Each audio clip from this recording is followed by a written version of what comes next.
सोचिए, एक ऐसा विशाल नक्शा जहां खींची गई एक छोटी सी लकीर पूरे के पूरे राज्यों का राजनीतिक भविष्य बदल सकती है।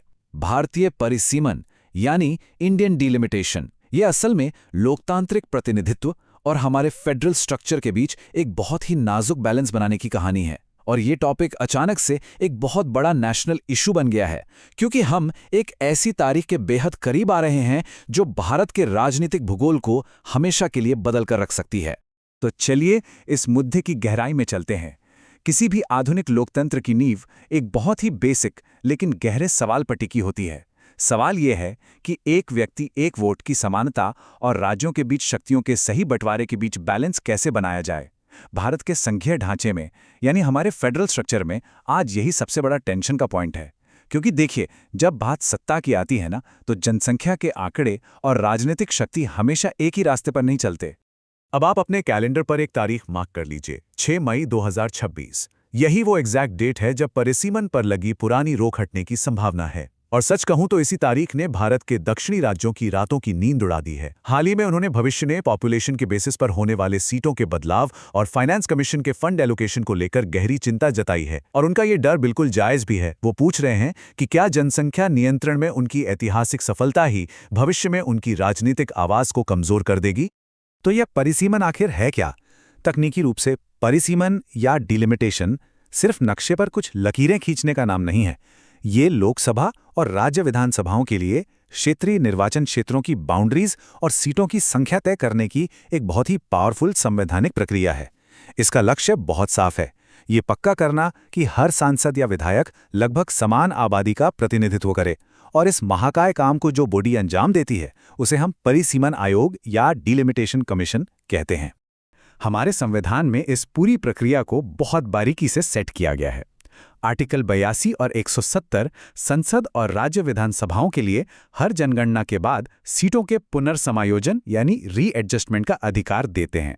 वहीं दूसरी तरफ सामाजिक न्याय को बनाए रखने के लिए आर्टिकल 330 और 332 क्रमशः लोकसभा और विधानसभाओं में शेड्यूल्ड कास्ट्स और शेड्यूल्ड ट्राइब्स के लिए आरक्षित सीटों को फिर से तय करने की पावर देते हैं।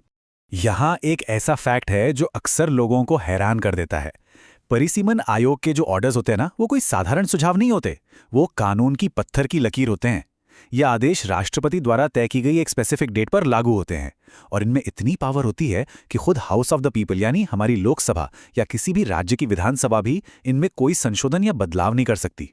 लेकिन क्या इस असीमित शक्ति पर कोई लगाम है? देखिए, न्यायपालिका का रुख इस पर समय के साथ काफी बदला है। 1966 के ऐतिहासिक मेघराज कोठारी मामले में अदालतों ने चुनाव प्रक्रिया में देरी से बचने के लिए परिसीमन में दखल देने से साफ इनकार कर दिया था। लेकिन दशकों बाद एक बहुत बड़ा बदलाव आया। 2024 में सुप्रीम कोर्ट ने किशोर चंद्र छगनलाल राठौड़ बनाम भारत संघ मामले में एक स्पष्ट लाइन खींच दी।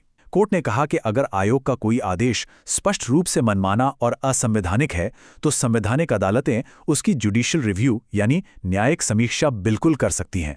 अगर हम थोड़ा इतिहास के पन्नों को पलटें तो भारत ने अब तक 4 राष्ट्रीय परिसीमन आयोग देखे हैं, 1952, 1963, 1973 और 2002 में। इसके अलावा 2022 का परिसीमन एक बहुत ही स्पेशल चैप्टर है। इसके तहत यूनियन टेरिटरी जम्मू और कश्मीर का पुनर्गठन हुआ, जहां कुल 90 विधानसभा क्षेत्र तय किए गए। इनमें से 43 सीटें जम्मू रीजन के लिए और 47 सीटें कश्मीर रीजन के लिए निर्धारित की गईं। तो अब सबसे क्रूशियल पॉइंट यह है कि यहीं आकर भारत का मूल संघीय तनाव अपने एकदम चरम पर पहुंच जाता है।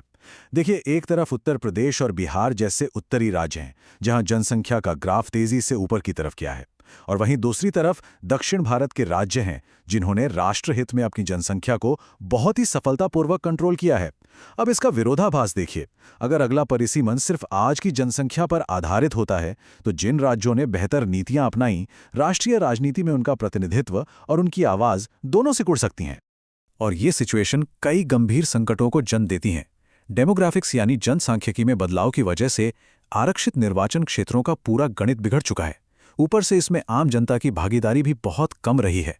सबसे बड़ा डर तो ये है कि कहीं भविष्य की राष्ट्रीय नीतियां सिर्फ अधिक आबादी वाले उत्तरी राज्यों के इर्द गिर्द सिमट कर न रह जाएं।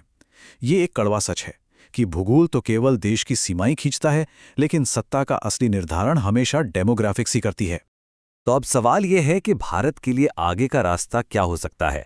एक्सपर्ट्स इसके लिए एक टोटल फर्टिलिटी एट या TFR एडजस्टेड फॉर्मूले का सुझाव देते हैं। इसे आसान भाषा में समझें तो सीटों का बंटवारा कुछ इस तरह से होना चाहिए कि जिन राज्यों ने जनसंख्या नियंत्रण के प्रगतिशील लक्ष्य हासिल किए हैं उन्हें इसकी सजा ना मिले। इसके साथ ही इस पूरी प्रोसेस को बंद कमरों से बाहर निकालकर ज्यादा ट्रांसपेरेंट बनाना होगा, जहां नागरिक समाज और राजनीतिक दलों की पूरी भागीदारी हो। सत्ता के अलावा इस पूरे मुद्दे का एक बहुत ही इंपॉर्टेंट फाइनेंशियल पहलू भी है। ये असल में फिस्कल बैलेंस बनाए रखने का एक बहुत ही बारीक प्रयास है। सत्ता, जनसंख्या और न्याय, इन तीनों के बीच झूलता भारतीय परिसीमन आज सच में एक चौराहे पर खड़ा है।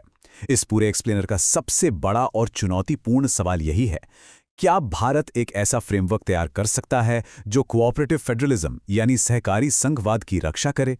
क्या हम ये पक्का कर सकते हैं कि जिन राज्यों ने बेहतर नीतियां लागू की उन्हें उनके विकास की सजा न मिले? 2026 बहुत करीब आ रहा है और इसके साथ आ रहा है भारतीय लोकतंत्र का सबसे बड़ा इम्तिहान, क्योंकि इस बार परिसीमन की लकीरें सिर्फ नक्शे पर नहीं बल्कि हमारे भविष्य पर खींची जाएंगी। सोचने वाली बात है ना? अगर ये वीडियो आपको पसंद आया हो तो लाइक जरूर करें, शेयर करें उन दोस्तों के साथ जिन्हें UPSC, लॉ या जनरल नॉलेज की तैयारी करनी है। और हाँ, सब्सक्राइब करें। आप अपने सुझाव या सवाल नीचे कमेंट में लिख सकते हैं। UPSC एंड कॉम्पिटिटिव एग्जाम की गाइडेंस या मेंटरशिप के लिए संपर्क करें। Our contact information is given in description. धन्यवाद। मैं हूं कृणाल ठाकुर। मिलते हैं अगले भाग में। जय हिंद।